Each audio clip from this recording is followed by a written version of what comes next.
제 이름이 뭐야?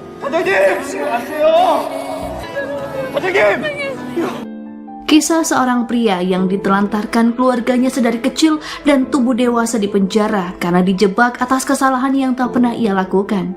Berbeda dengan pria lain seumurannya yang sudah mendapatkan pekerjaan dan kehidupan yang mapan, pemuda bernama Giyori ini justru hidup tanpa tujuan. Giyori bahkan tak tahu bagaimana cara mengekspresikan kehangatan hatinya karena yang ia tahu hanyalah cara menunjukkan amarah.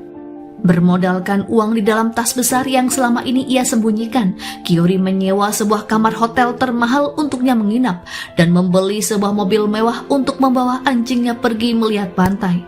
Namun sepertinya uang yang dimiliki Giyori menjadi incaran sekelompok preman yang berusaha mengejarnya setelah ia terbebas dari tahanan. Di sebuah rumah sakit bernama Wuri, terdapat unit khusus yang berdedikasi untuk mewujudkan keinginan terakhir dari pasien di ujung usianya. Unit tersebut bernama Tim Jenny yang dipimpin oleh Tuan Kang Taesik yang juga bertugas mengemudikan mobil ambulans. Dengan dibantu oleh para relawan, Tuan Kang juga selalu didampingi oleh Seo Yunjo, seorang perawat yang terobsesi dengan olahraga dan sibuk membentuk otot tubuhnya. Pada suatu hari, tim Jenny sedang dalam misi untuk mewujudkan keinginan terakhir dari Tuan Yon, pendiri tim Jenny yang sudah dianggap seperti kakak oleh Tuan Kang. Dengan didampingi oleh perawat Seo dan dokter Yang, Tuan Kang melajukan ambulans dan berpacu dengan sisa waktu yang dimiliki Tuan Yun untuk menuju ke daerah Laut Timur. Demi memenuhi keinginan terakhirnya, perawat Seo rela melanggar aturan untuk menyelamatkan nyawa Tuan Yun yang hampir melayang sebelum tiba di kampungnya. Namun perjalanan mereka kembali terganggu manakala sebuah sedan merah berusaha menyerobot jalanan dan hampir mengakibatkan kecelakaan. Mobil tersebut dikendarai oleh Yun Gyuri, seorang pemuda yang baru saja keluar dari rumah tahanan. Dalam kejar-kejaran itulah, mobil yang dikendarai Giyori tanpa sengaja menabrak mobil ambulans tim Jenny dan mengakibatkan cedera pada kaki Tuan Kang. Dengan menahan rasa sakit, Tuan Kang turun dari kemudi dan menghampiri Giyori. Ia meminta Giyori menggantikannya mengemudikan ambulans sebagai bentuk pertanggungjawaban mengingat waktu yang dimiliki semakin sempit. Tawaran itu langsung disetujui Giyori karena bisa membebaskannya sementara dari kejaran para preman. Untuk menghambat kejaran preman yang dipimpin oleh Sokjun, Giyori menyebar sejumlah uang di jalanan sehingga membuat orang berkerumun memungutnya.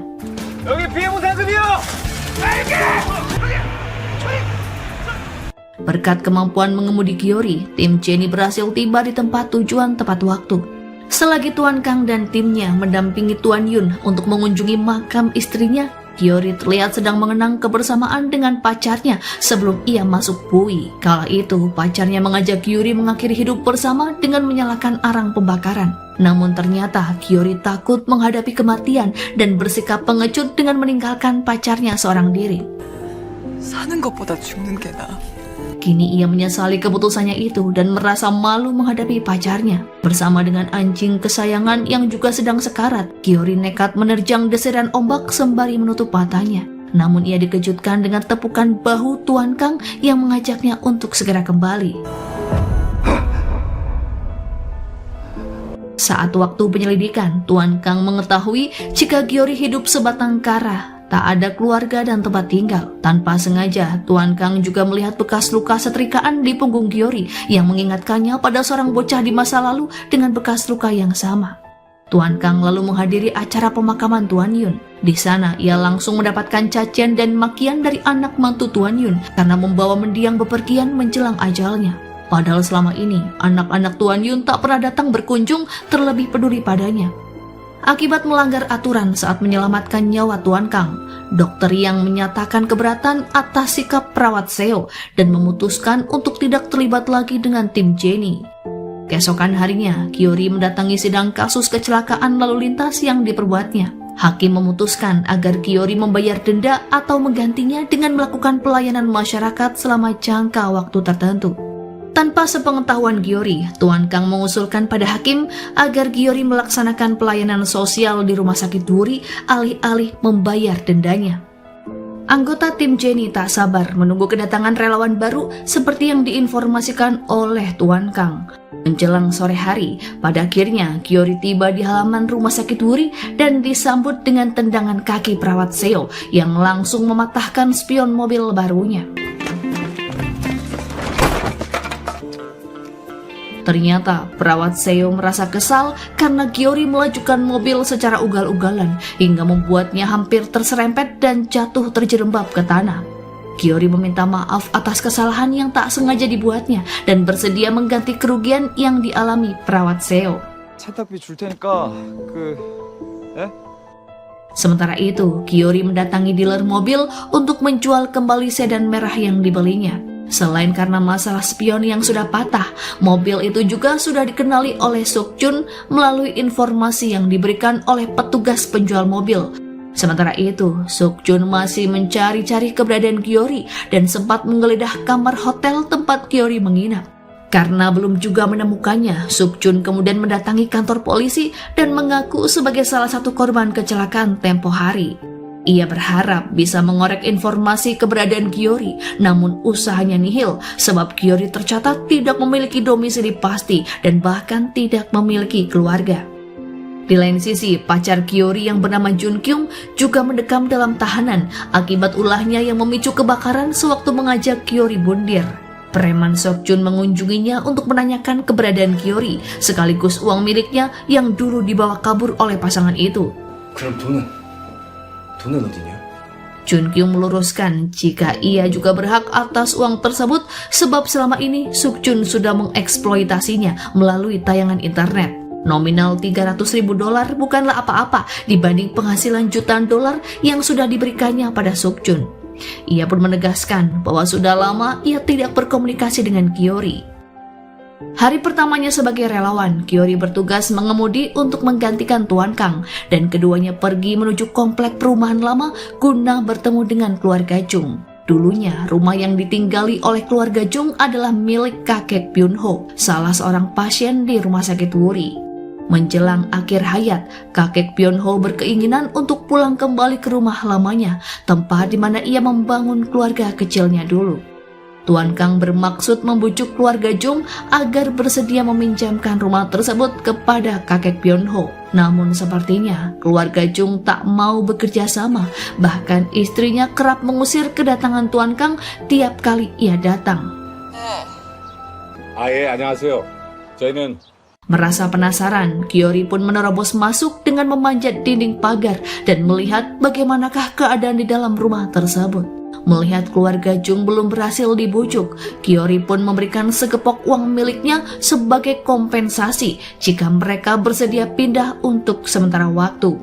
Ucapan itu pun berhasil mengena di hati istri Tuan Jung. Ia lalu berusaha membujuk suaminya agar mau membantu tim Jenny. Dalam perjalanan membawa kakek Byun-ho ke rumah lamanya, Tuan Kang dan Gyori sempat bersitegang karena ucapan Gyori yang tidak menunjukkan empatinya di hadapan orang yang sedang sekarat. Perawat Seo lalu mengingatkan pada keduanya agar bisa menahan diri di hadapan kakek Byun-ho.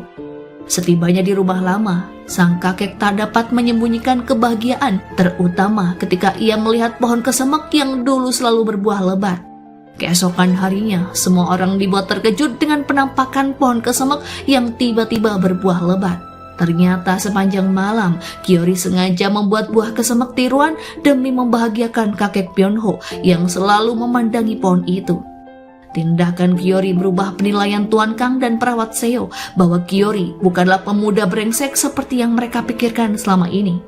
Rasa penasaran memenuhi pikiran Gyori. Ia pun langsung bertanya pada perawat Seo, apakah tim Jenny mendapatkan bayaran dari pekerjaannya untuk mewujudkan keinginan para pasien. Perawat Seo menjelaskan bahwa pekerjaan yang mereka lakukan sepenuhnya karena kemanusiaan dan tidak menerima pembayaran apapun. Dalam obrolan itu, Gyori mengetahui jika para relawan menganggapnya sebagai orang kaya, dilihat dari mobil yang dikendarainya dan juga penampilannya. 보고 돈 없는 사람 취급하는 게 더 이상할 것 같은데? Pada suatu hari yang tenang, perawat Seo kembali dibuat kesal oleh tingkah pasien Sehye. Beberapa hari yang lalu, Sehye bertengkar dengan rekan sekamarnya dan kini ia berteriak mengganggu ketenangan pasien lain. Ternyata Sehye tengah merasa kesakitan dan meminta disuntik obat pereda nyeri, padahal ia sudah mendapatkannya beberapa jam yang lalu. Karena permintaannya ditolak, Sehye kemudian mencaci perawat Seo dan mengatainya penyihir jahat hingga membuat perawat Seo sakit hati. Beberapa saat setelahnya, Sehye sudah merasa lebih baik dan ia duduk di bangku gereja sembari menyanyikan lagu rohani. Tuan Kang yang sedang melintas mendengar suara merdu Sehye dan menghampirinya. 기적을 원하시나요?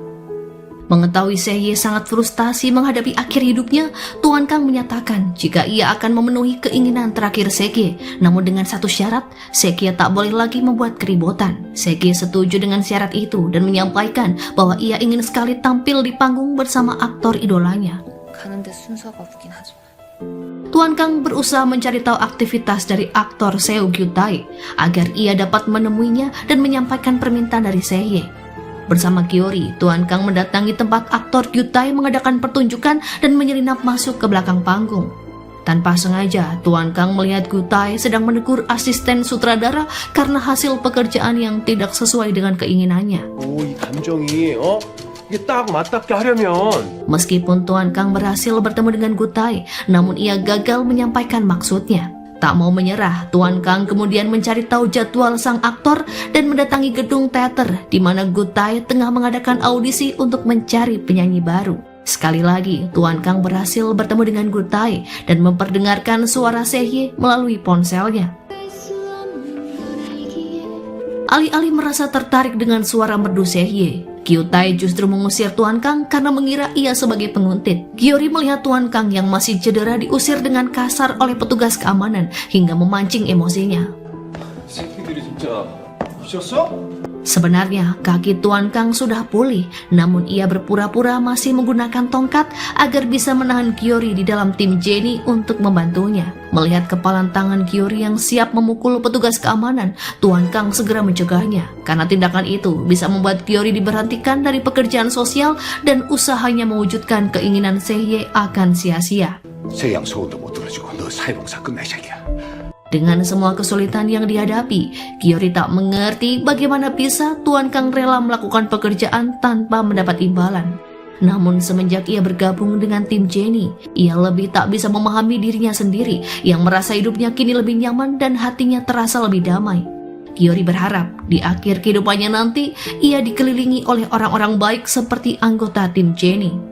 Sebuah artikel berita mengenai penyerangan yang dilakukan oleh Gyutai kepada asisten sutradara beredar di internet. Alih-alih meluruskan perkara yang sebenarnya, Gyutai memilih pergi ke rumah sakit sesuai permintaan tim Jenny untuk menemui Sehye. Setelah mendapat surat dari rekan tunawisma Tuan Kang, Gyutai menjadi penasaran terhadap sosok Sehye yang terlihat sangat cantik dalam foto yang disertakan di dalamnya. Ketika ia tiba di halaman rumah sakit, semua orang menyambutnya dan Gyutai mencari sosok Sehye sembari memeriksa foto di tangannya. Ia pun merasa kecewa lantaran Sehye yang ia temui berwajah pucat dan sedang duduk lemas di atas kursi roda. Meskipun begitu, Gyutai tetap mau mendengarkan keinginan Sehye yang dikiranya ingin tampil duet di atas panggung. Namun ternyata, keinginan Sehye adalah menampilkan ensemble dari karyanya sendiri, di mana ia membutuhkan 7 orang penampil lagi. 제가 쓴 대본에는 앙상블이 필요하거든요. Sehye pun menunjuk para relawan Jenny untuk membantunya, serta meminta tolong Tuan Kang sebagai sutradara acara. Gyutai melihat keinginan Sehye sebagai sesuatu yang mustahil, namun Tuan Kang meyakinkan padanya bahwa tak ada yang tak mungkin bagi tim Jenny dalam mewujudkan keinginan pasien. 세양 얘기 들어보니까 아주 재밌을 것 같은데. Pada dini hari, Gyori kembali menyaksikan kematian salah satu pasien, di mana semua orang mengantar kepergiannya dengan penuh haru. Setiap kali melihat adegan tersebut, perasaannya selalu berkecamuk. Ditambah lagi, ia harus mengantarkan jenazah pasien yang hanya didampingi oleh putri kecilnya.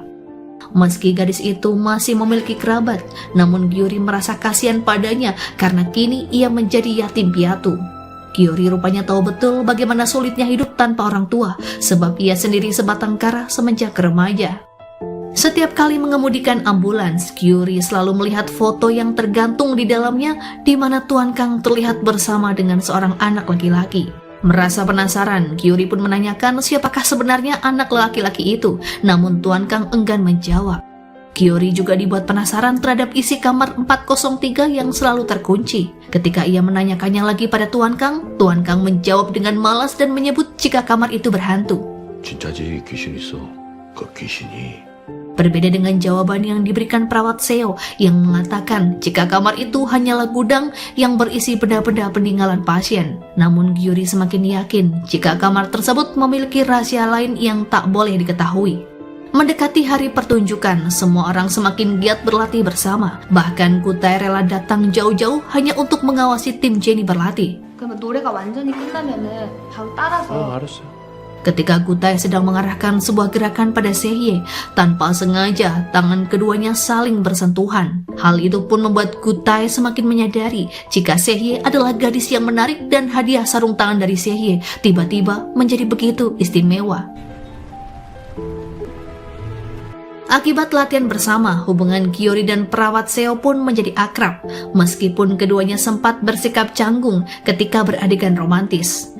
Lagi-lagi, Gyuri tak bisa menahan rasa penasarannya saat melihat kebiasaan perawat Seo yang selalu berolahraga dimanapun berada dengan memakai alat seadanya.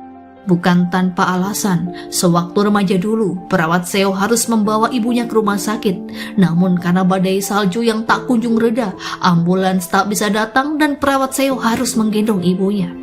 Padahal saat itu berat badan ibunya sangatlah ringan karena penyakit kanker yang diderita.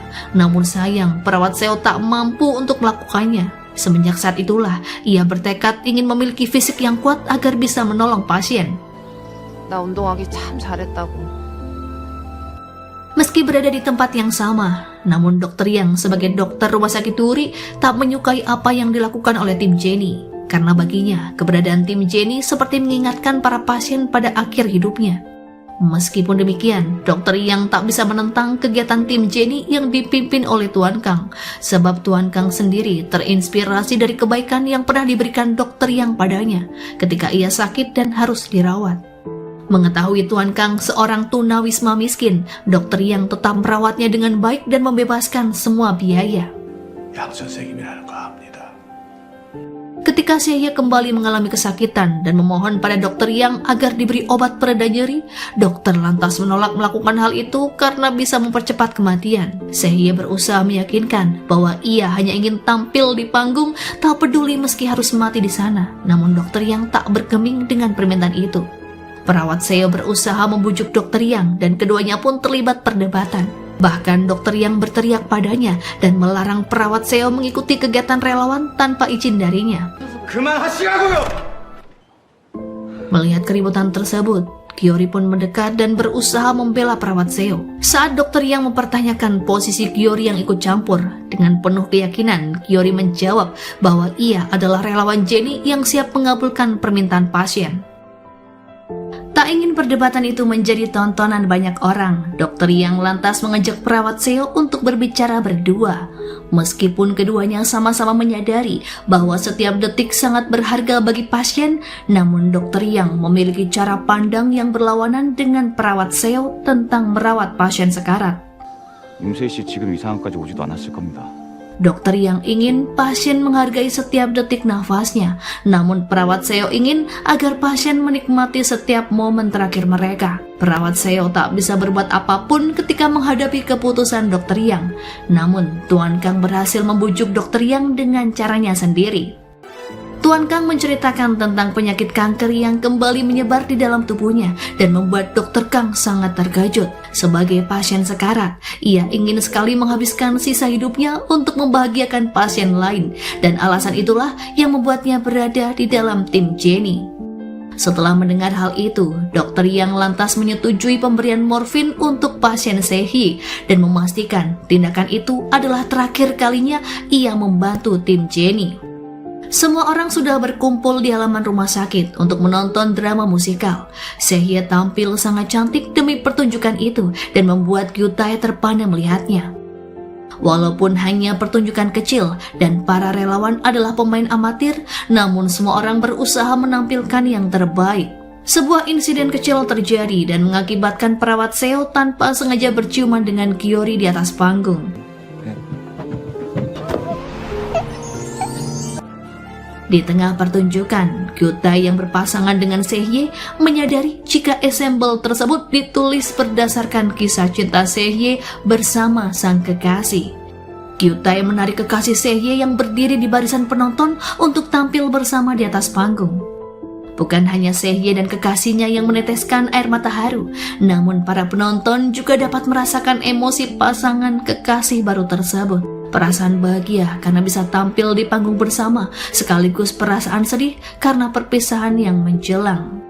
Pada penutupan acara, Sehye menyampaikan salam perpisahan sebab ia berencana menghabiskan sisa waktunya di rumah bersama keluarganya. Tak lupa, ia juga mengucapkan terima kasih dan permintaan maaf pada semua orang. 죄송했고 감사했습니다. Pada akhirnya, tim Jennie bersama Kyutai berhasil mewujudkan keinginan Sehye tampil di panggung untuk pertama dan terakhir kalinya. Ketika keluarga Sehye berpamitan pada Tuan Kang, tanpa sengaja Gyori melihat Tuan Kang menerima amplop putih dari ayah Sehye. Merasa penasaran, ia pun membuntuti Tuan Kang yang diam-diam menyimpan amplop berisi uang tersebut di dalam ambulans beserta barang berharga lainnya.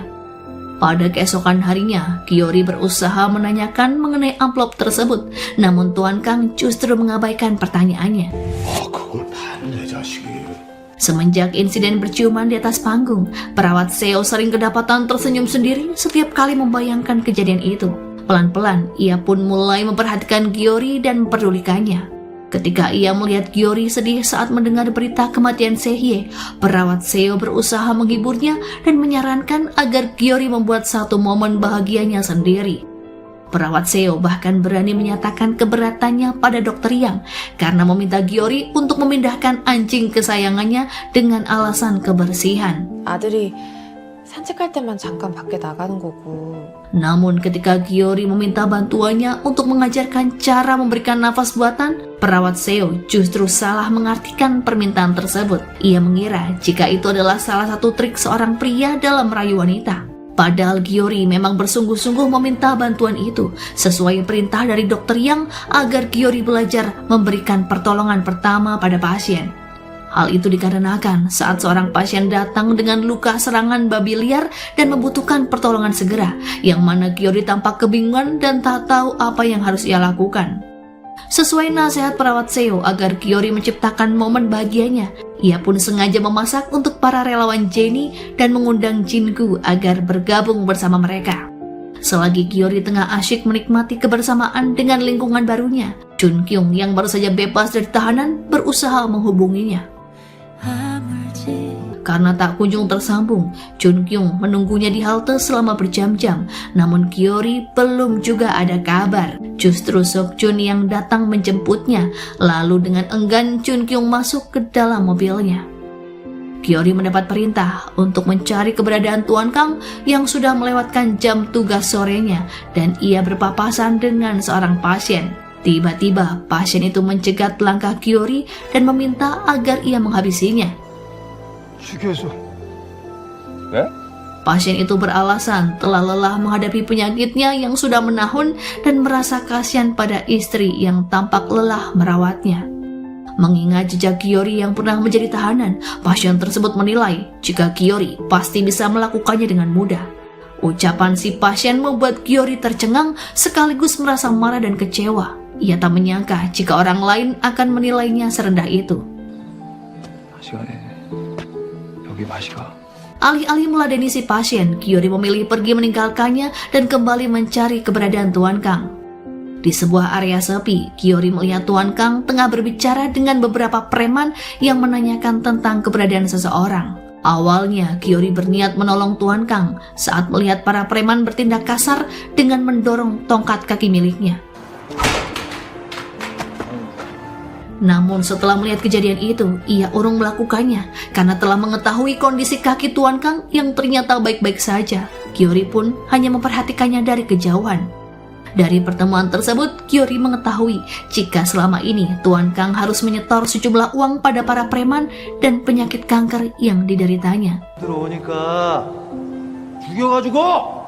Setelah para preman pergi, Gyori langsung mendatangi Tuan Kang untuk meminta penjelasan atas semua informasi yang baru saja ia ketahui.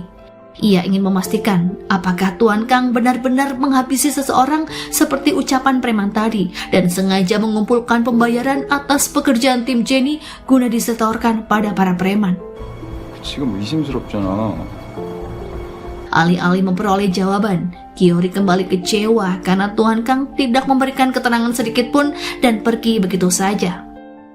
Di malam itu, Hyung Jun berjalan pulang dari kegiatan akademik sembari menelpon Seojin.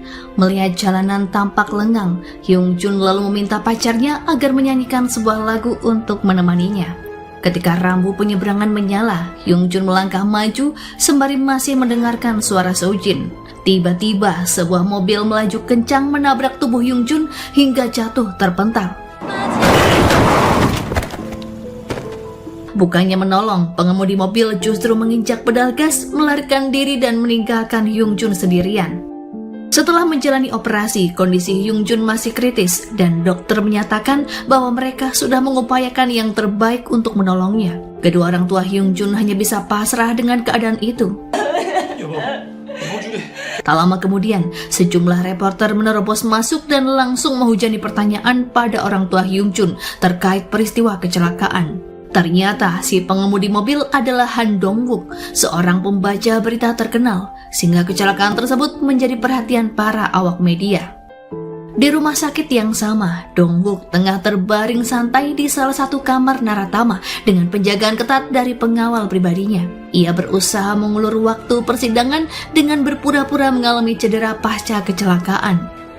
외상센터를 늘리지 않은 쪽으로 여론이 형성되게 생겼네요. Melalui koneksi istrinya yang merupakan seorang pengacara, Dong-wook berusaha menghindari hukuman karena dirinya mengemudi dalam keadaan mabuk. Tanpa ia sadari, tindakan pengejutnya itu meninggalkan trauma yang dalam di benak putrinya. Sebab pada kejadian, putrinya yang bernama Ji-woo juga berada di dalam mobil yang sama. Di malam itu, ayahnya yang sudah mabuk dan merasa mengantuk memaksakan diri untuk mengemudi sehingga tidak memperhatikan rambu lalu lintas dan terjadilah tabrakan. Melihat kondisi pacarnya yang masih kritis dan mengetahui bahwa Han Dong-wook berusaha lari dari tanggung jawab, Seojin mendatangi Tuan Kang. Dengan alasan mengabulkan keinginan pasien, Seojin meminta bantuan Tuan Kang untuk membalas dendam. Namun Tuan Kang menolak permintaan tersebut karena ia yakin jika itu bukanlah keinginan terakhir dari Hyung Jun. Selain itu, ia percaya bahwa Hyung Jun masih bisa pulih. Keputusannya itu membuat Seojin kecewa dan marah kepada Tuan Kang. Pada sebuah kesempatan, Gyori bertemu dengan Seojin di lingkungan sekolahnya dan mengetahui jika selama ini Seojin mendapatkan perundungan dari teman-temannya. 없어. 밥 못 먹었어? Seojin menceritakan jika perundungan itu bermula dari rumor yang disebarkan oleh seorang teman yang ibunya bekerja sebagai wanita penghibur di tempat karaoke yang dijalankan oleh kedua orang tuanya. Meski hidupnya berkecukupan materi, namun sebenarnya Seojin sangat kesepian karena harus tumbuh seorang diri tanpa mendapat perhatian dari orang dewasa. Kisah Seojin itu mengingatkan Gyuri pada masa mudanya, yang mana ia selalu disalahkan atas kesalahan yang tak pernah ia lakukan. Ia juga kerap mendapatkan cacian dan pukulan dari orang dewasa tanpa alasan yang jelas. Merasa memiliki banyak persamaan, membuat Gyori melunak dan bersedia membantu Seojin membalas dendam pada Dong-wook, meskipun ia sempat menolak sebelumnya. Terinspirasi dari Seojin yang berani mengungkapkan kisah kehidupannya, pada akhirnya Gyori berani menceritakan tentang kehidupannya pada perawat Seo, bahwa ia bukanlah orang kaya dan bahkan tempat tinggal pun ia tak punya. Gyori hanyalah sebatang kara yang besar di panti asuhan dan tak mengerti arti kebahagiaan. 찜질방 이런 데서 대충 자면서 생활했는데. Perawat Seo cukup terkejut mendengar cerita itu, namun tak membuat perasaannya pada Gyori berubah. Ketika Gyori bertanya padanya, hal-hal apa saja yang bisa membuatnya bahagia, perawat Seo menggunakan kesempatan itu untuk menyatakan perasaannya. Meskipun terasa aneh, namun Gyori menikmati momen canggung itu. Di hari itu, Gyori dan Seojin menjalankan misi balas dendam. Selagi Seojin menemui Ji-woo di sekolahnya, Gyori berusaha menyelinap masuk ke dalam ruang naratama rumah sakit. Dengan menyamar sebagai kurir, Gyori berhasil menemui Han Dong-wook yang tengah bersama istrinya. 나 꼭 빼달았는데. Ia kemudian menyambungkan Dongwook pada sebuah panggilan video di mana Jiwoo terlihat sedang bersama Seojin. Dengan memanfaatkan Jiwoo, Seojin mendesak Dongwook agar meminta maaf pada Hyungjun dan keluarganya serta bersedia bertanggung jawab atas kesalahannya. Merasa khawatir dengan putrinya, Dongwook pun menyanggupi semua permintaan tersebut. 당장 경찰서로 갈게. 가서 전부 다 말할게. Padahal yang dilakukan Seojin hanyalah memperlihatkan wajah Jiwoo pada ayahnya tanpa mengatakan apapun, apalagi mengintimidasi gadis kecil itu. Namun setelahnya, Jiwoo justru mendatangi Seojin dan mengakui semua yang dilihatnya dan meminta maaf atas nama ayahnya. Setelah peristiwa kecelakaan itu, Jiwoo selalu merasa ketakutan dan dihantui mimpi buruk. Melihat Jiwoo menangis, Seojin ikut menangis dan menegaskan pada Jiwoo bahwa ia tak bersalah. Ia pun memeluknya untuk menenangkan, disusul oleh Tuan Kang yang datang belakangan.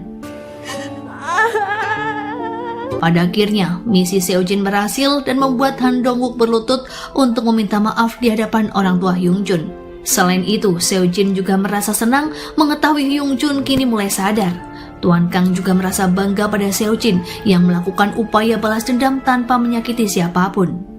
Ia tahu jika Hyungjun tak pernah mengatakan balas dendam sebagai keinginan terakhirnya, melainkan hanya luapan emosi dari Seojin belaka.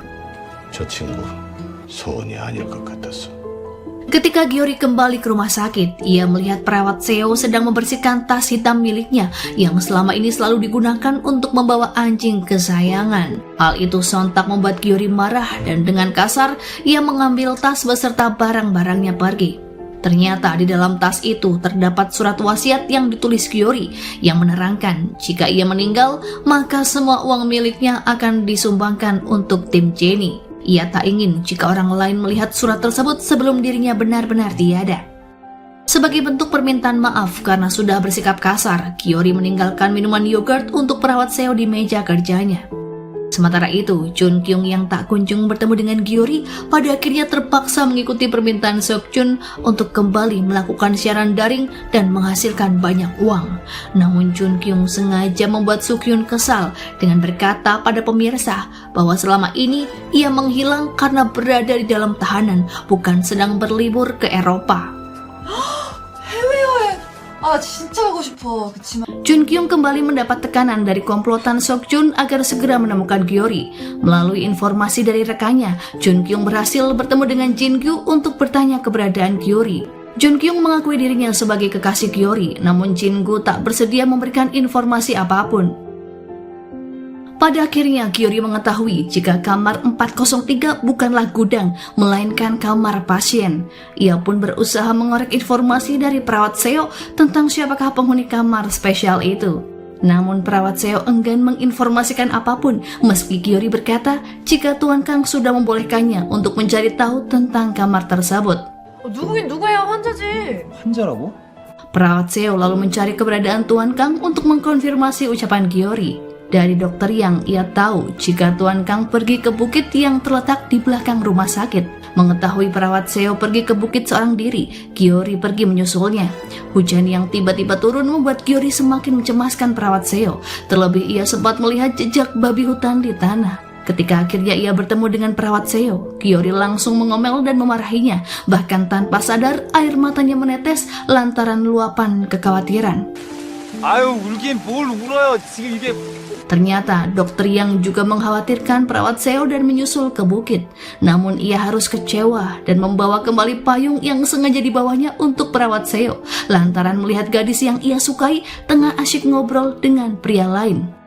Sementara itu, sosok Tuan Kang yang tengah dicari-cari ternyata sedang makan bersama teman-teman tunawismanya. Ia sengaja mentraktir mereka sebagai ungkapan terima kasih. Karena bantuan teman-temannya yang menyampaikan surat kepada Gutai, tim Jennie berhasil mewujudkan drama musikal. Akibat kehujanan, Gyeori jatuh sakit dan perawat Seo pun terus menjaganya. Gyeori berkata, selain tubuhnya yang sakit, sebenarnya hatinya juga terluka karena permintaan seorang pasien yang ingin agar ia menghabisinya. Permintaan itu rupanya melukai harga dirinya dan membuatnya sangat kesal. Meski Gyeori berulang kali masuk tahanan dan tubuhnya bertato, bukan berarti ia seorang pembunuh. Bahkan beberapa kali ia terpaksa ditahan atas kesalahan yang tak pernah ia lakukan. hanya karena tuduhan seseorang yang sengaja menjebaknya. Setelah mendengar ceritanya, perawat Seo semakin mengerti penderitaan yang dialami oleh Giyori. Sebelum Giyori tertidur, ia sempat berkata bahwa dirinya sangat menyukai perawat Seo yang membuat wanita itu tersipu bahagia. Giyori sudah hampir menyelesaikan jam layanan sosialnya, namun sebenarnya ia merasa betah di sana. Kini dengan bangga ia mengenakan pin baju Jenny dan dengan sombong memperkenalkan dirinya sebagai relawan senior ketika beberapa relawan baru tiba di sana. Dikira preman atau mantan napi seperti dirinya, ternyata pria di hadapannya itu adalah kakak dari perawat Seo, hingga membuat Giyori menjadi malu. Ia menyesali sikapnya itu, terlebih kakak perawat Seo terlihat akrab dengan Dr. Yang dan berniat menjodohkannya dengan sang adik. Meski mengadakan pesta perpisahan untuk Giyori, namun para relawan berharap agar Giyori tetap tinggal bersama mereka. Demikian halnya dengan Giyori. Meski berkata ia bahagia sudah mengakhiri jam layanan sosialnya, namun sebenarnya ia enggan pergi. 자기들이 필요해서 나를 불러놓고는. Ketika Tuan Kang membujuknya agar menggantikan tugasnya di dalam tim, Giyori berpura-pura jual mahal. Tuan Kang mengajaknya berbicara empat mata dan menceritakan masa lalunya. Karena sebuah kesalahan yang ia lakukan, Tuan Kang menghukum dirinya sendiri dengan sengaja menggelandang. Saat ia divonis mengidap kanker paru-paru, Tuan Kang berniat mengakhiri hidup dengan melompat dari atas jembatan. Tapi kejadian itu dilihat oleh perawat Seo, Tuan Huang, dan juga Kokiyom, hingga ia pun terselamatkan. Bahkan saat itu ia mendapatkan perawatan gratis di rumah sakit Wuri.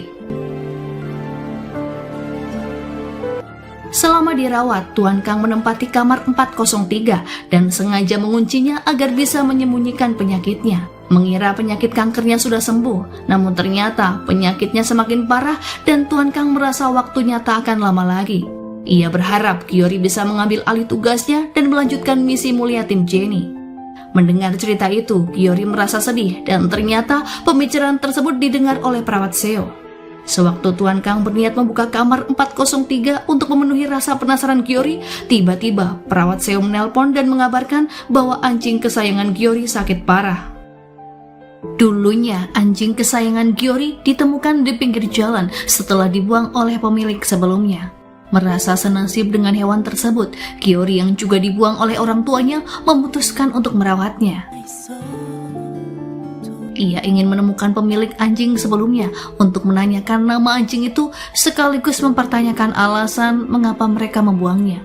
Melalui informasi dari media sosial, Giyori berhasil menemukan pemilik anjing sebelumnya yang merupakan pasangan pembuat konten video mengenai anjing peliharaan. Giyori lalu mendatangi pasangan itu saat keduanya sedang asyik memilih anak anjing di toko hewan peliharaan. Serta-merta Giyori meluapkan kekesalannya yang membuat pasangan kebingungan. 저기요, 우리가 먼저 골랐거든요? Ia juga menasihati pemilik toko agar tidak menjual anak anjing kepada keduanya, karena pada akhirnya anjing-anjing itu hanya akan dibuang dan ditelantarkan ketika sudah tak dibutuhkan lagi sebagai pengisi konten video. Belum puas hanya dengan memaki, Giyori mengambil tongkat bisbol dan mulai menghancurkan mobil mewah milik pasangan itu. Keduanya berteriak histeris dan merasa ketakutan menghadapi aksi Giyori. Namun ponsel si wanita tetap merekam kejadian itu dan menyiarkannya secara daring. Giyori memaksa keduanya untuk melihat wajah anjing peliharaannya dan memerintahkan mereka agar meminta maaf padanya. Beruntungnya, perawat Seo dan Junggi tiba di sana dan mengajak Giyori pergi menuju sebuah tempat di mana tim Jenny sudah menunggu. Sebelum hewan itu menutup matanya, tim Jenny ingin menunjukkan bagaimana pemandangan di luar sana dengan memutarkan sebuah film melalui layar lebar di tengah lapangan. Semua orang pun mengantarkan kepergian hewan peliharaan Giyori dengan haru, sementara di kejauhan, Jun Kyung terlihat sedang mengawasi kejadian itu. Melihat Giyori tampak bahagia dengan kehidupannya yang baru, membuat Jun Kyung merasa terlupakan dan tersisih. Ia pun melampiaskan rasa sedihnya dengan bermabuk-mabukan sembari berharap kematian akan datang menjemputnya. Jun Kyung sangat putus asa menjalani kehidupan yang sulit dan menyesakan, sehingga ia ingin mengakhiri hidupnya dengan segala cara. Namun ia tak mau seorang diri, sehingga selalu melibatkan Giyori dalam rencananya. 죽으면 편할 거야. Giyori sendiri tak cukup bernyali untuk mati, meski terseok-seok menjalani hidup yang sangat menyedihkan. Video perusakan mobil yang dilakukan Gyeori tersebar luas dan diketahui oleh Sukjun. Ia pun memperingatkan Jun Kyung agar segera menghubungi Gyeori dan mengembalikan uang yang sudah dicurinya. Tak ingin membuat Gyeori kembali mendekam di penjara akibat perusakan mobil yang dilakukannya, Tuan Kang dan perawat Seo bersaksi untuk meringankan perbuatan Gyeori. Mereka lalu membuat perjanjian damai dengan pasangan pemilik mobil itu. Setelah mengumpulkan semua keberaniannya, pada akhirnya Gyeori mengungkapkan perasaannya secara langsung di hadapan perawat Seo. Ternyata perawat Seo menyambut cinta Gyeori dan keduanya memutuskan untuk pergi berkencan. Mengira akan pergi ke kafe atau bioskop, ternyata perawat Seo sengaja memilih tempat di luar kebiasaan pasangan berkencan. Dimulai dari pelatihan CPR, lalu berlanjut dengan bekerja sebagai relawan di tempat penampungan hewan. Padahal saat itu, Gyeori sudah menggunakan setelan jas sebagai pendukung penampilannya. Namun perawat Seo justru memilih kegiatan yang tidak biasa. Masih belum puas, perawat Seo lantas mengajak Gyeori untuk melakukan olahraga panjat tebing dan ditutup dengan bersepeda menuju kafe. Namun kehadiran keduanya sudah terlambat karena kafe tutup lebih awal. Meski kencan itu tak berjalan sesuai rencana dan keinginan Gyeori, namun ia tetap menikmatinya dan merasa bahagia sebab ia bisa berduaan dengan gadis pujaan hati. Terlebih perawat Seo membalas ciuman bibirnya yang membuat kencan terasa sangat romantis. Keduanya masih menampakkan senyum bahagia ketika kembali ke rumah sakit. Namun kehadiran Jun Kyung yang sudah menunggu Gyeori merusak kebahagiaan itu. Terlebih Jun Kyung mengakui dirinya sebagai pacar Gyeori. Alih-alih tersenyum melihat kehadiran Jun Kyung, raut wajah Gyeori justru terlihat pucat dan kecewa. Ia teringat kembali bagaimana kehidupannya bersama Jun Kyung di masa lalu, yang mana ia merasa sesak dan tak bahagia. Berulang kali Gyeori ingin melepaskan diri dari Jun Kyung, namun wanita itu selalu mengancam akan bundir jika Gyeori berani meninggalkannya. Bukan hanya ancaman belaka, Jun Kyung juga pernah mengajaknya mati bersama. Wanita itu selalu menekankan kalimat bahwa keduanya adalah keluarga yang harus bersama baik hidup ataupun mati. 같이 죽고 살아도 같이 살자고. 오빠 우리 가족이잖아. Gyeori mencoba meyakinkan Jun Kyung agar bersedia menunggunya sebentar lagi sampai ia menyelesaikan segala urusannya di sana. Namun Jun Kyung tak mau tahu dan tetap memaksa Gyeori ikut bersamanya saat itu juga serta mengancamnya dengan menggunakan pisau pemotong. 나 여기서 죽을까 그냥? Tak ingin Jun Kyung membuat keributan. Pada akhirnya Gyeori terpaksa mengikuti kemauannya dan pergi tanpa berpamitan pada siapapun. Sikapnya itu meninggalkan kekecewaan bagi para relawan dan menyakiti hati perawat Seo. Tuan Kang berusaha menghibur semua orang dengan berkata bahwa Gyeori pasti memiliki alasan yang membuatnya pergi begitu saja. Gyeori berusaha mencari cara agar Jun Kyung mau melepaskannya dan membujuknya agar bergabung sebagai relawan. Ia beralasan jika penyakit mental Jun Kyung juga perlu disembuhkan dan rumah sakit Wuri adalah tempat perawatan terbaik. 마지막으로 도와줄 마음이라도 생기지. 닥쳐. Ucapan itu sontak membuat Jun Kyung marah sebab ia tak merasa sakit. Kembali Gyeori menjalani kehidupan yang menyesakkan bersama Jun Kyung. Kemanapun ia pergi, Jun Kyung selalu menempel padanya yang membuatnya semakin jengah. Bahkan ketika Gyeori pergi bekerja sebagai pengantar makanan, Jun Kyung pun tetap mengikutinya. Setelah kepergian Gyeori, perawat Seo menyibukkan diri dengan berolahraga. Ia berusaha menyingkirkan rasa frustasinya. Banyak pertanyaan berkecamuk di dalam hatinya karena Gyeori pergi tanpa sepatah kata pun dan tanpa pesan setelahnya. Hari itu tim Jenny mengadakan pesta pernikahan untuk Nyonya Oh yang tak lain adalah istri dari Tuan Jang. Dengan perasaan yang hancur, Tuan Jang berusaha tampil tegar menghadiri acara itu. Setibanya di pintu aula, Tuan Jang dikejutkan dengan kedatangan Gyeori yang menggandengnya menuju altar. Ternyata pesta itu diadakan untuk Tuan Jang dan istrinya, sebab Tuan Jang pernah bercerita pada Gyeori bahwa ia dan istrinya belum pernah mengadakan pesta pernikahan. Semasa mudanya dulu, Tuan Jang hanya sibuk mengumpulkan uang sampai melupakan pesta pernikahan yang sangat diimpikan oleh sang istri.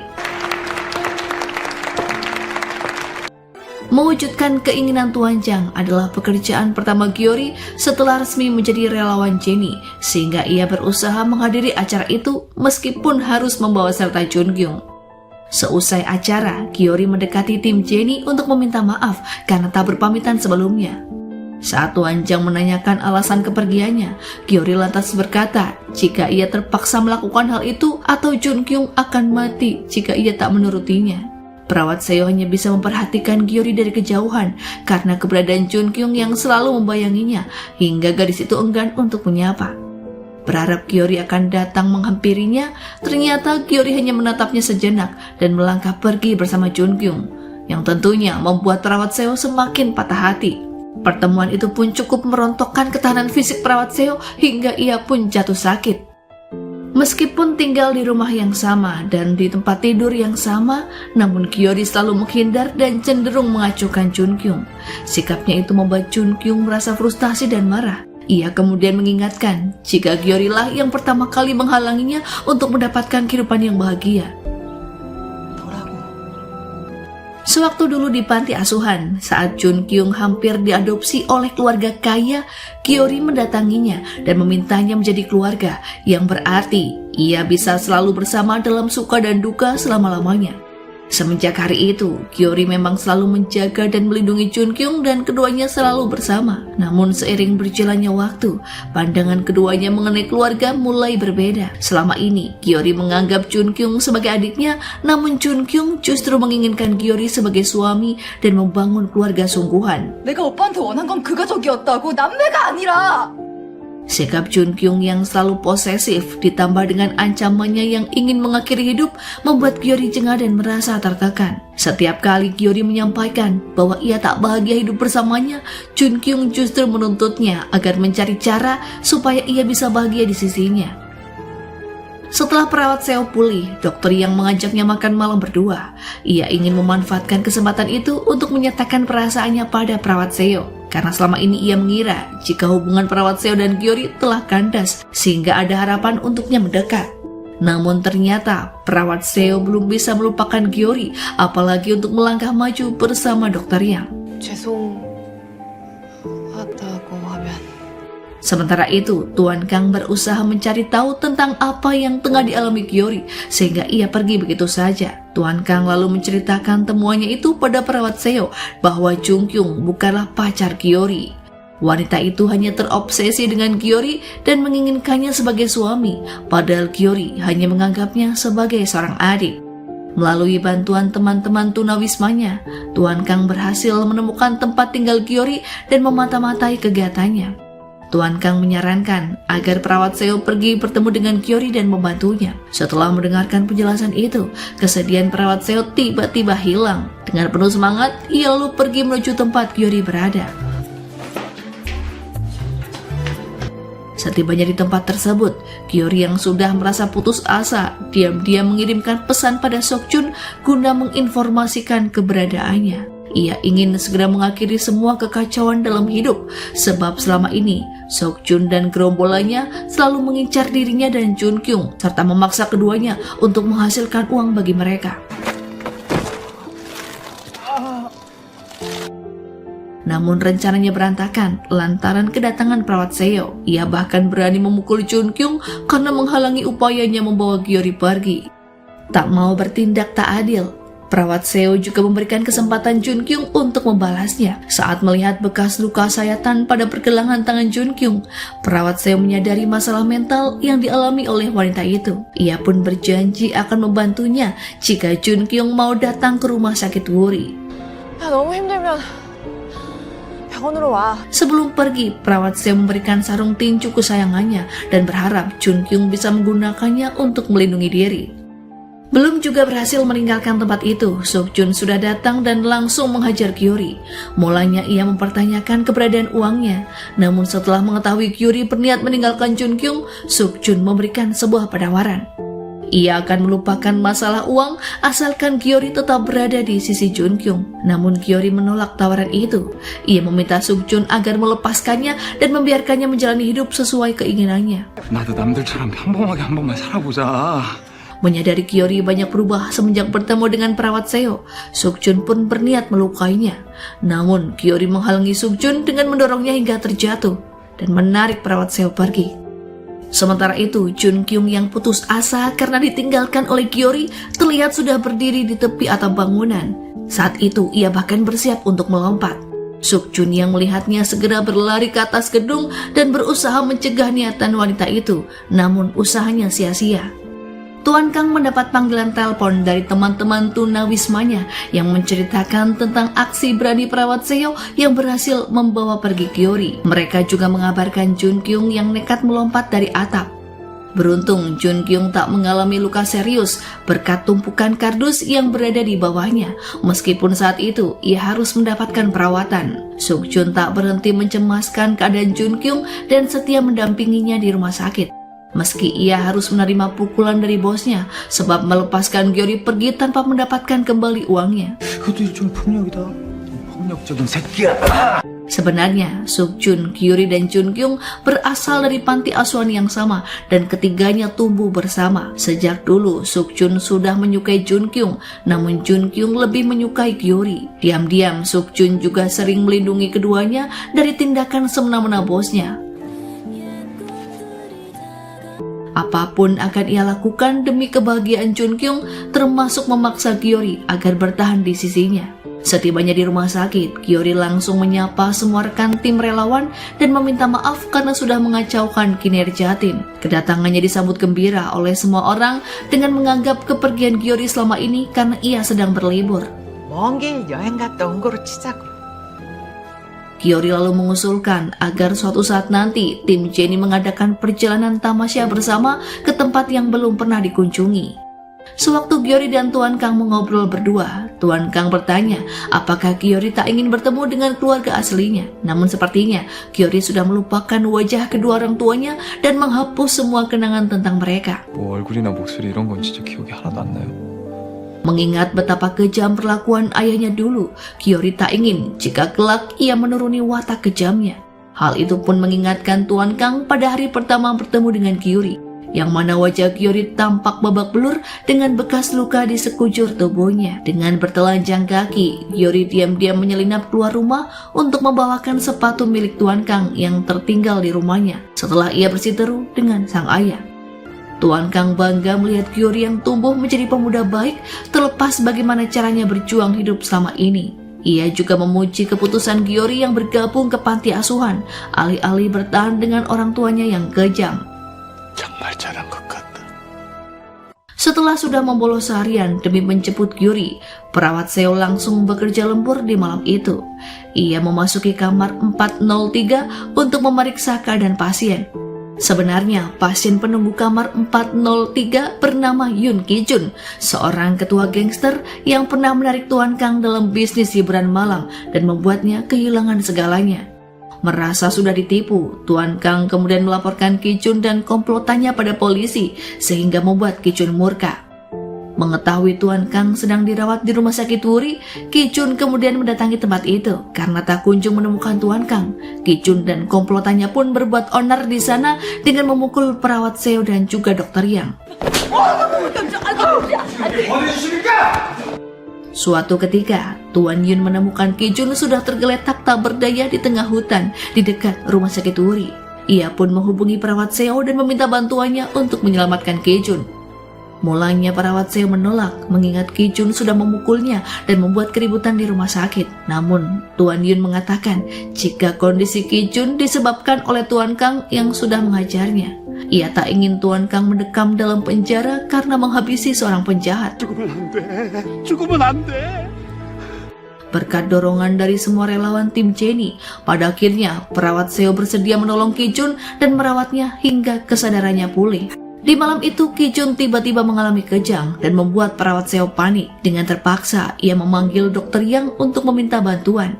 Pada akhirnya, dokter Yang mengetahui keberadaan Ki-jun yang selama ini disembunyikan dan menegur perawat Seo karena tindakan nekatnya. Meskipun begitu, dokter Yang bisa mengerti alasan perawat Seo untuk menyelamatkan pasien Ki-jun demi kebaikan Tuan Kang. 안정제 났으니 당분간 괜찮아. Pembicaraan itu pun didengar oleh Gyeori, sehingga musnahlah rasa penasarannya terhadap kamar 403. Ia pun berjanji pada perawat Seo akan merahasiakan hal itu dari Tuan Kang. Tanpa disadari oleh siapapun, pasien Ki Jun yang dikira masih terbaring koma sebenarnya sudah sadarkan diri dan sering berkeliaran di lingkungan rumah sakit pada malam hari. Ia bahkan mencuri surat wasiat milik Gyori beserta uang yang disembunyikan di dalam bagasi mobil Jenny. Tuan Kang menemui teman masa kecilnya untuk mencari tahu keberadaan seseorang demi membantu mewujudkan keinginan terakhir Tuan Song. 야, 나와줬어. Teman Tuan Kang lalu mengajaknya makan malam, di mana semua teman masa kecilnya sudah berkumpul di sana. Tuan Kang cukup terkejut bertemu dengan teman-temannya yang dulu turut berinvestasi ketika ia memulai bisnis. Namun teman-temannya tak setuju ketika mengetahui ternyata Tuan Kang menjalankan bisnis hiburan malam. Terlebih setelah ia terang-terangan ditipu oleh Ki Jun, sehingga hubungannya dengan semua temannya pun memburuk. 실제 뭐 돈도 많이 번 건 맞잖아. 애들 팔아서.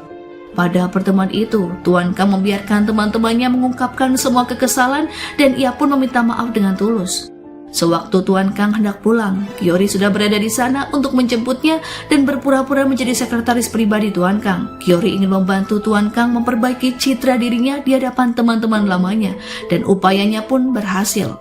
Selain itu, Gyori juga memberikan sepasang sepatu baru kepada Tuan Kang dan keduanya berbincang dengan akrab seperti ayah dan anak. 비주얼 뜻을 아니.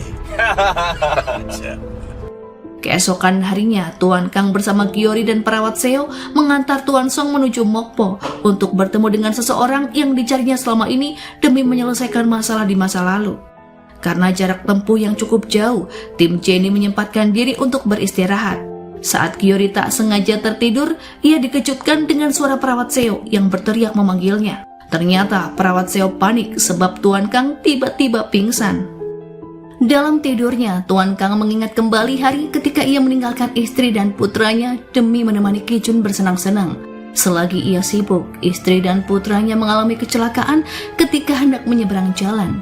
Semenjak Tuan Kang mengenal Ki Jun, hidupnya mulai berantakan. Bukan hanya kehilangan semua uang dan pertemanan, Tuan Kang juga kehilangan keluarga yang ia cintai.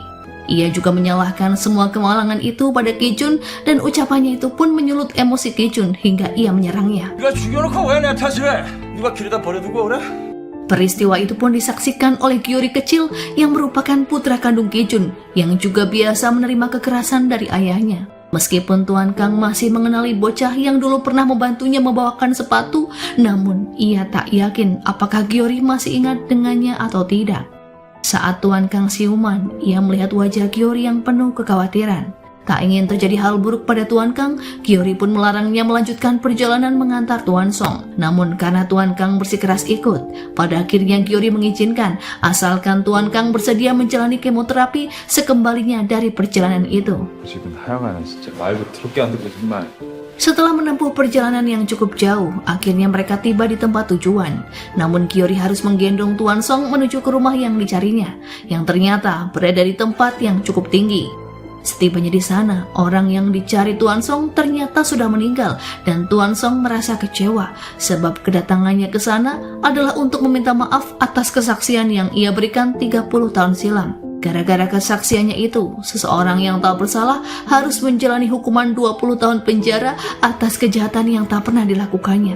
Tuan Song terpaksa melakukan hal itu karena detektif mendesak dan mengancamnya agar bersaksi sesuai arahan. Tim Jenny lalu mengantar Tuan Song mengunjungi makam orang tersebut agar Tuan Song bisa meminta maaf secara langsung padanya. Setelah mendengar kisah Tuan Song, Gyori pun menjadi sangat kesal sebab Tuan Song tak pernah mempertahankan kebenaran dan membiarkan pemuda yatim piatu menderita. Sama seperti yang dialami Gyori selama ini, yang mana selalu disalahkan atas kesalahan yang tak ia lakukan hanya karena tidak memiliki keluarga. Gyori pun memisahkan diri dari rombongan tim Jenny dan memilih pulang sendirian. Tuan Kang bisa memahami kekesalan Gyori yang terpaksa membantu penjahat karena ia pun mengalami hal yang sama ketika masih bergaul dengan Ki Jun. 결이한테 너무 그러지 마. Perawat Seo lalu bertanya, bagaimanakah awal mula Tuan Kang berkenalan dengan Ki Jun? Tuan Kang bercerita, dulunya ia hanyalah orang sederhana yang gigih bekerja dengan menjalankan bisnis restoran. Ia lalu ingin mengembangkan bisnisnya dan meminjam uang pada Ki Jun yang merupakan seorang rentenir. Saat itu, Tuan Kang berhasil mengembalikan semua pinjaman dalam waktu singkat dan sempat menyarankan Ki Jun agar mencari bisnis yang lain alih-alih menjadi rentenir. Ki-jun lalu mengajaknya membuka bisnis hiburan malam yang secara perlahan membuat kehidupan Tuan Kang berantakan dan ia kehilangan semuanya. Sementara itu, Gyori yang memisahkan diri dengan menaiki bis tiba-tiba berubah pikiran ketika melihat ambulan tim Jenny juga tengah berada di tempat istirahat yang sama. Khawatir dengan kondisi Tuan Kang yang sedang sakit, Gyori pun memutuskan untuk turun dari bis dan kembali bergabung dengan tim Jenny untuk melanjutkan perjalanan pulang bersama. 호두과자 살라고 나왔더니 아유. Sementara itu Jun Kyung menyadari jika Seokhyun ternyata menyukainya. Ia lalu meminta Sukjun agar membawanya keluar dari rumah sakit untuk makan enak dan berbelanja. Sukjun menuruti semua kemauan Jun Kyung dan bergembira saat melihat wanita itu tertawa. Mengira jika Jun Kyung benar-benar sudah melupakan Gyori, namun nyatanya Jun Kyung justru meminta Sukjun agar menghabisi dirinya dan Gyori suatu saat nanti. Mendengar hal itu, Sukjun pun kembali merasa frustasi menghadapi sikap mental Jun Kyung yang masih terobsesi dengan Gyori. Sementara Sukjun berusaha memastikan sekali lagi permintaan Jun Kyung di waktu itu, yang mana ia ingin dihabisi. Namun Jun Kyung meyakinkan bahwa dirinya tak main-main dengan permintaannya dan menyuruh Sukjun agar segera melakukannya. Jun Kyung menyadari mentalnya sakit dan ingin mengakhiri semua penderitaan hidupnya, alih-alih pergi berobat dan bertahan hidup lebih lama lagi. Ucapan itu membuat Sukjun merasa hancur karena sebenarnya ia sangat menyayangi Jun Kyung. Demi memuaskan Jun Kyung, Sukjun pun sempat mempertimbangkan untuk mengabulkan keinginan itu. 나한테는 가끔 오빠였잖아. Setelah Gyori kembali, hubungan perawat Seo dengan dokter Yang menjadi canggung dan perawat Seo cenderung menghindarinya. Karena dokter Yang protes terhadap sikapnya, pada akhirnya perawat Seo memutuskan untuk mempertegas hubungan di antara keduanya setelah dokter Yang sempat melamarnya. Perawat Seo juga mengembalikan hadiah ultah yang dulu diberikan oleh dokter Yang dan mendoakan agar sang dokter menemukan wanita yang jauh lebih baik darinya yang juga bisa membuatnya bahagia. 재밌고 좋은 분 만나서 Karena Gyori sudah mengetahui rahasia kamar 403, perawat Seo mengutusnya untuk memeriksa keadaan Ki-jun. Ia sama sekali tak mengenali sosok Ki-jun. Ia hanya mengoceh kesal atas perbuatannya terhadap Tuan Kang dan berniat akan membalasnya kelak. Tiba-tiba Gyori melihat pasien itu terbangun dan ia pun lari keluar kamar karena merasa terkejut. Langkahnya terhenti saat melihat bayangan dirinya di masa kecil.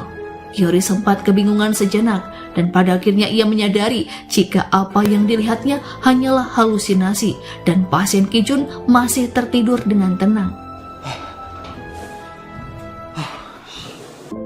Keesokan harinya, Gyori bermaksud menceritakan pengalamannya semalam kepada perawat Seo saat ia mengira jika pasien 403 sudah sadarkan diri.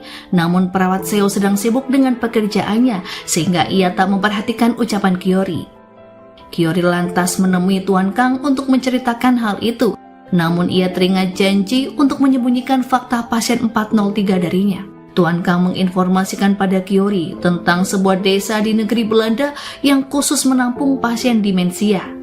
Di tempat itu, pasien demensia tidak merasa sedang menjalani perawatan sebab mereka tetap melakukan aktivitas sehari-hari secara normal. Tuan Kang rupanya berencana mengirim Nyonya Choi, istri dari Tuan Huang, untuk tinggal di sana sebab penyakitnya semakin parah saja. Informasi itu pun cukup mengejutkan bagi Gyori karena ia tak menyangka jika Nyonya Choi yang selama ini terlihat sehat dan ceria ternyata kehilangan ingatannya.